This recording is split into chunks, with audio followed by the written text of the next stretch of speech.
నా పేరు రాఘవ సాతులూరి ఎస్టీయు పల్నాడు జిల్లా అసోసియేట్ అధ్యక్షుడిని క్రోసూరు నుంచి వచ్చాను. ఈ రాష్ట్ర ప్రభుత్వం అధికారంలోకి వచ్చిన వెంటనే సిపిఎస్ రద్దు చేయడం లేక ప్రత్యామ్నాయ మార్గాన్ని ఆలోచిస్తామని చెప్పి హామీ ఇచ్చి అధికారంలోకి వచ్చిన తర్వాత సంవత్సరాలు గడుస్తున్నప్పటికీ కూడా ఉద్యోగులతో ఒక్క సమావేశం ఏర్పాటు చేయకుండా ఉద్యోగులని అనేకమైనటువంటి యాపుల భారంతో ఇబ్బంది పెడుతున్నారు. ఒక డిఏ కానీ ఐఆర్ కానీ పిఆర్సీ కానీ ఒక్కటి కూడా ఇవ్వకుండా ఉద్యోగులను ఆర్థికంగా సంక్షోభంలో దింపుతున్నారు.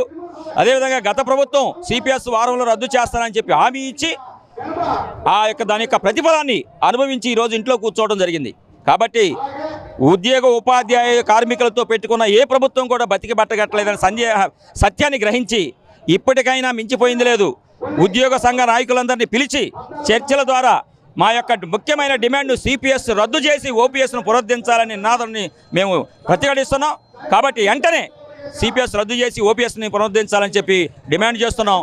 లేకపోతే ఉద్యోగుల యొక్క పోరాట ప్రతిమని గత ప్రభుత్వం చవి చూసింది, ఈ ప్రభుత్వం కూడా ప్రతిఫలాన్ని చవి చూడాల్సి వస్తుంది. కాబట్టి వెంటనే ఈ యొక్క సిపిఎస్ రద్దు చేసి ఓపీఎస్ను పునరుద్ధరించాలని చెప్పి ముఖ్యమైన డిమాండ్ తోటి ఈరోజు ఆశేక జనాభాకు రాష్ట్ర వ్యాప్తంగా ఉద్యోగ ఉపాధ్యాయ మహిళలు అందరూ కూడా వచ్చి ఈ యొక్క ధర్నాను విజయవంతం చేసినందుకు వారందరినీ కూడా ఉద్యోగ స్ఫూర్తితో అభినందిస్తున్నాం. జై హింద్. ఉద్యోగ ఉపాధ్యాయుల ఐక్యత వర్ధిల్లాలి. నా పేరు బి శ్రీనివాసరావు, తూర్పుగోదావరి జిల్లా ఏపీ సిపిఎస్ ఎంప్లాయీస్ అసోసియేషన్ ఉపాధ్యక్షుడిని. మరి గడిచిన ప్రభుత్వం తన అధికారంలోకి వచ్చినటువంటి వారం రోజుల్లోనే సిపిఎస్ విధానాన్ని రద్దు చేస్తానని హామీ ఇచ్చి 5 సంవత్సరాలు గడిచినా కానీ ఆ హామీని నెరవేర్చకపోవడం, దాని ఫలితాన్ని ఆ ప్రభుత్వం అనుభవించడం జరిగింది.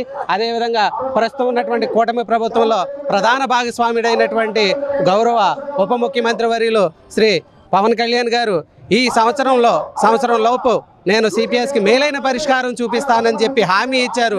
ఆ హామీని నమ్మినటువంటి సిపిఎస్ ఉద్యోగులంతా కూడా కూటమి ప్రభుత్వానికి అండగా నిలిస్తే ఈ రోజున ఈ ప్రభుత్వం వచ్చి సంవత్సరంన్నర గాడుస్తున్నా కానీ ఈ రోజుకి సిపిఎస్కి మేలైన పరిష్కారం చూపడం సరికదా?